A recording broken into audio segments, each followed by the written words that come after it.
Welcome to Octane Vein. So, 3 weeks to go. You're probably thinking, I've got all the parts, now all I need to do is a big final push, get the car back together. Well, I'm afraid that's not quite the situation. I have received some bits and I've got some bits on order, but there are still some other parts that I need to source, and it is really quite difficult to get parts for this car. It's made even more difficult by the fact that it's not the right engine, and it's made even more difficult than that by the fact that some of the parts that have been used for the current setup aren't the right ones in the first place. So I'll come on to that in a minute, but let me just show you what I have managed to get hold of so far. So these are the bits I have received. So there's this new starter motor, and this refurbished alternator. So if you remember from the last video, these were absolutely caked in crud and oil because the engine's been leaking so much oil. These were disgusting. I did clean them up before dropping them off, but they still just looked really dirty and horrible. So this looks like a brand new part. They've done a really nice job of refurbishing this. You can see that it's not a brand new one because the data, what is essentially the label, has worn off. And so they've used the same one, but they've just replaced everything inside. So it's got new bearings, new electrical bushes, everything else that's changeable they've put on there. So that's good. And that's it. Yeah, they're all the parts that I've managed to get. So that's not good because they both came from a shop locally. Everything else is either still on order or I haven't actually managed to find a source for it yet.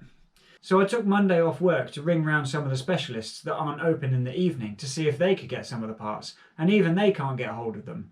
So I have to resort to looking online and seeing what's available on websites like AutoDoc and online car parts and that kind of thing.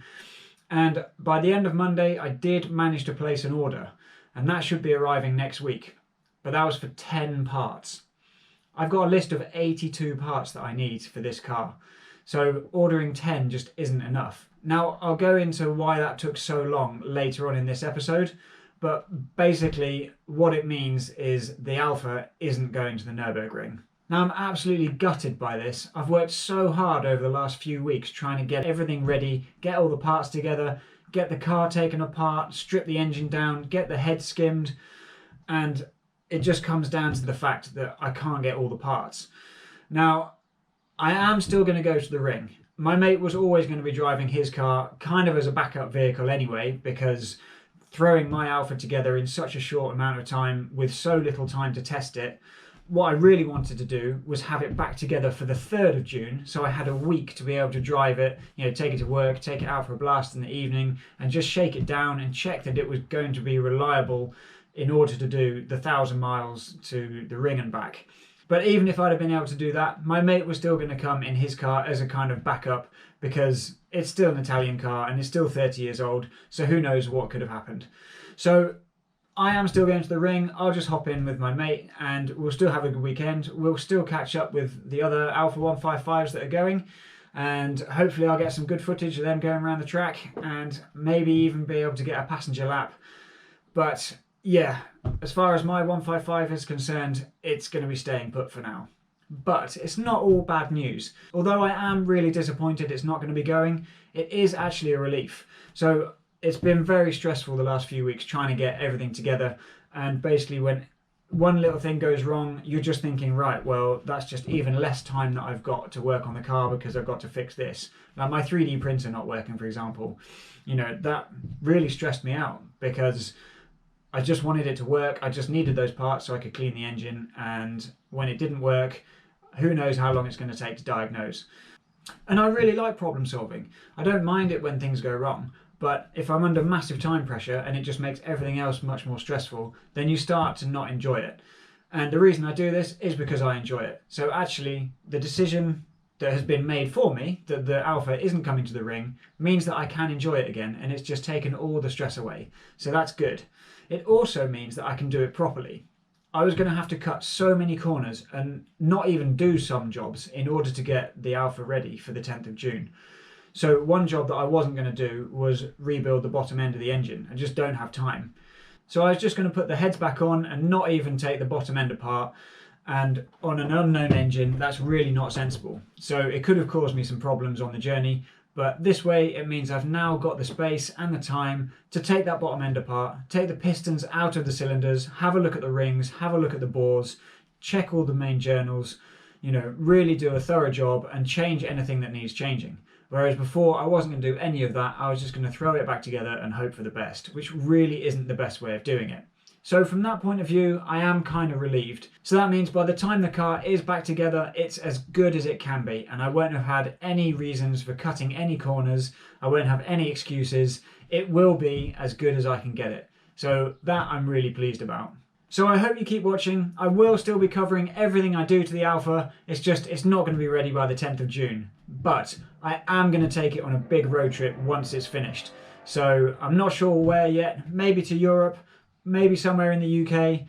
But I do know that this car is going to be special when it's finished, and I can't wait for it to be done and on the road. One of the things I'm trying to do is use the same manufacturer that Alfa Romeo used when they first put the car together. And that was the information that Chris, the guy from the Alfa forum, sent me. So for example, the head gasket that Alfa used was by a company called Victor Reinz. So I want to use a Victor Reinz head gasket as well, because I know that that is to the quality that Alfa Romeo approved when they designed the engine. So luckily I have managed to find a head gasket set that is by Victor Reinz, so that is on order.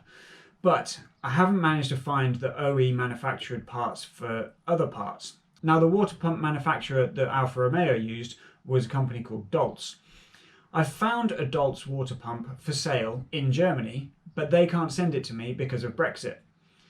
So I now have the choice of, do I have it sent to somebody else in Europe, like one of my mates, and get them to ship it to me in England?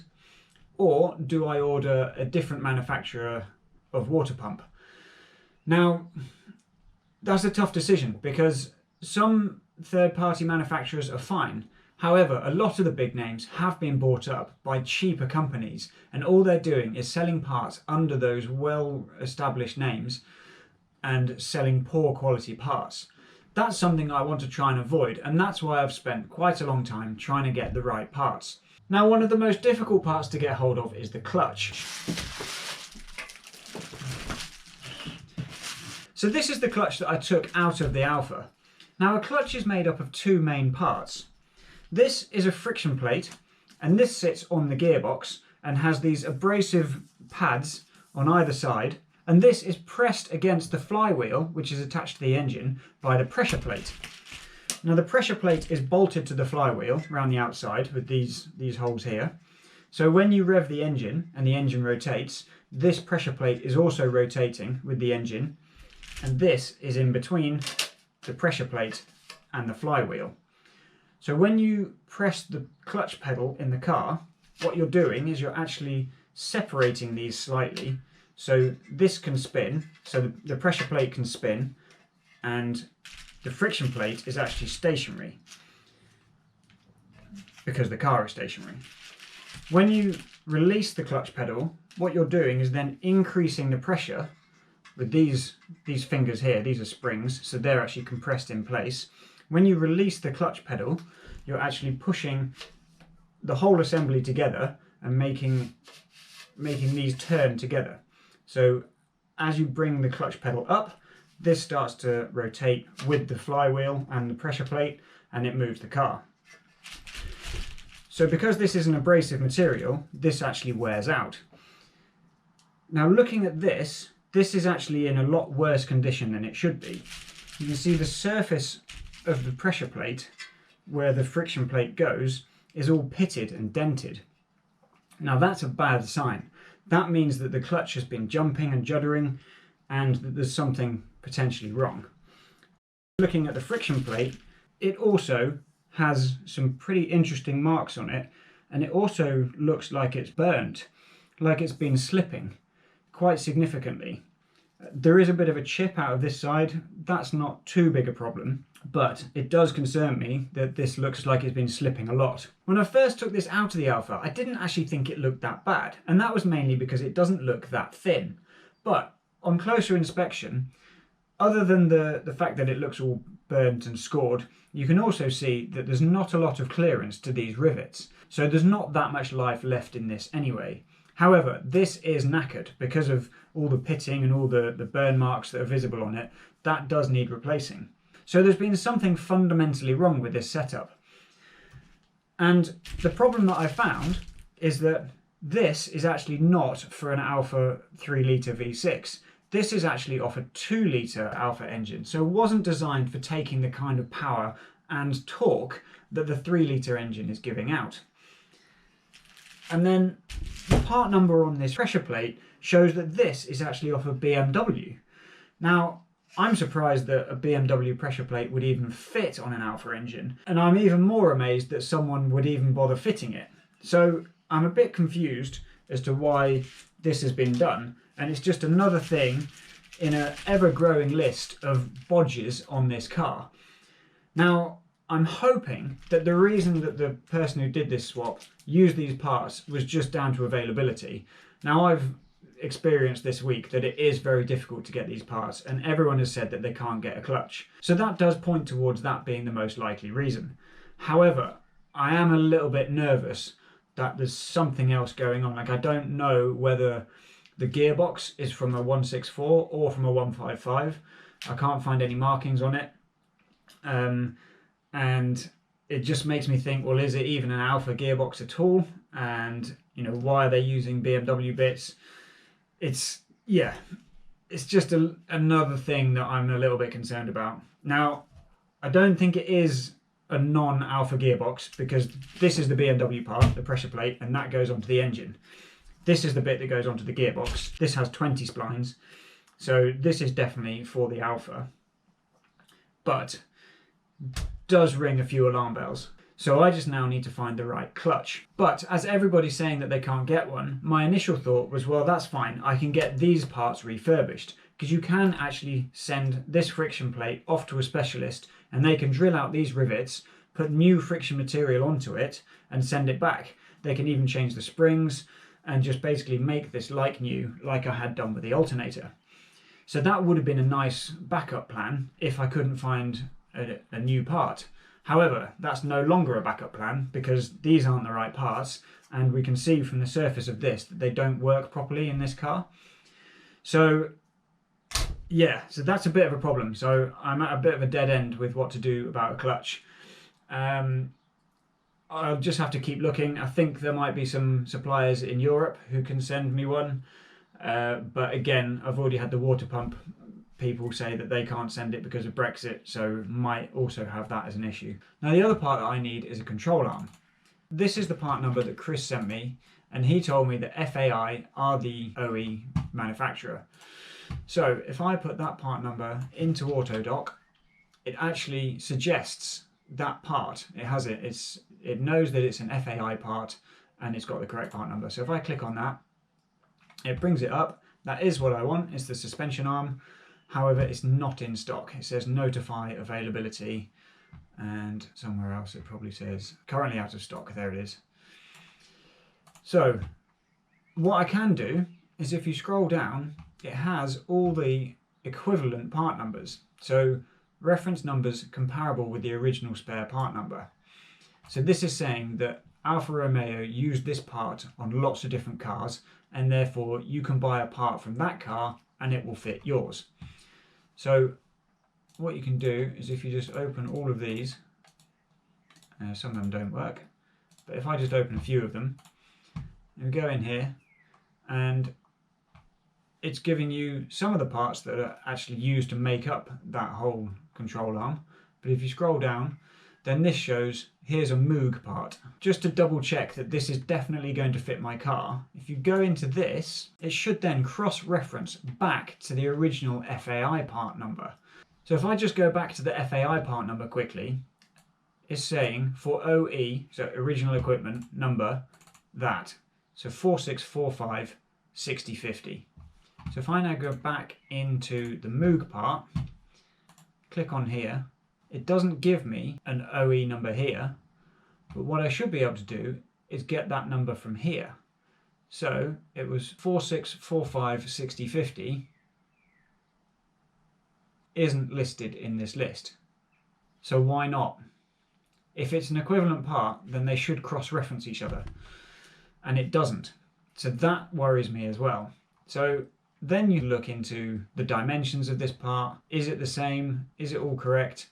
And basically, you're never going to be able to tell just by looking at the few dimensions that they tell you in here, whether it's going to fit your car or not. One thing you could do is open up these other tabs and look for another control arm and see if some of the other ones do actually cross-reference each other. But it's massively time consuming, and basically what I found with this control arm is there's two Moog parts. One is this part number here, and then one is this part number but without the P on the end. And there is a difference in price. They're both referenced from the original FAI part, and I can't tell what the difference is.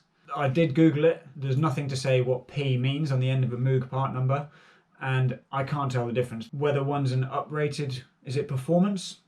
But the P is actually cheaper, so I'd be surprised by that. So this is just the nightmare that it is to try and find parts. And this doesn't just apply to old Italian cars, this applies to any time you're using a website like Autodoc. And basically it's a bit of a trap as well, because the only way of finding out if the part fits is to take it out of the packet and fit it to the car, and then find out that it doesn't fit. And then they won't take it back because you've opened it. So it is a bit of a risk, but basically there's not a lot I can do. The FAI part isn't available, so I'm just going to have to trust that their database is cross-referencing a compatible part. So I have actually ordered these Moog parts, and I'm just going to have to hope that they fit. But if they don't, I've ordered a left and a right. That's over 50 quid that I'll have wasted if they don't fit, because I won't be able to send them back. So maybe I've just completely wasted my time. Maybe I'm doing something wrong. If someone knows a better way of doing this, then please put a comment in below, because I've wasted so much time trying to cross-reference these parts and trying to find out whether they fit or not. And it's not just this suspension arm, it's every single part that I need. If it's not in stock for the OE part, then I'm having to look at the equivalent. And if the equivalent doesn't cross-reference it back, then how do you know that it's actually going to fit? So please leave a comment below. Let me know what your thoughts are. Let me know if you've gone through this yourself, or if you've got a better way of doing this. So I hope you've enjoyed this video. It wasn't quite what I wanted to be bringing you today in the episode 3 weeks before the leaving date. So it is sad news, but I hope you found it interesting on the whole journey of how long it takes to get these parts. And just that it is really difficult, and that's why you don't see many of these cars on the road. There are other people on the forum saying that they're struggling to get parts as well, and I don't think it's just down to the global shortage that's happening at the moment. These cars are now 30 years old, and there aren't spare parts sitting on shelves in warehouses anymore. So it is going to be a challenge, but hopefully I will be able to find all the parts that I need to get the Alfa back on the road, and I will be bringing you a video of it running at some point. So there are a few other videos that I've been meaning to do, but just haven't had a chance because I've been spending all my time on the Alfa. So maybe I'll take a step back from the Alfa just for a week or so, do a couple of other videos, and then once I've got all the parts in, then I can start putting the Alfa back together. So thanks for watching, and I'll see you again soon. Until then, take care and look after each other.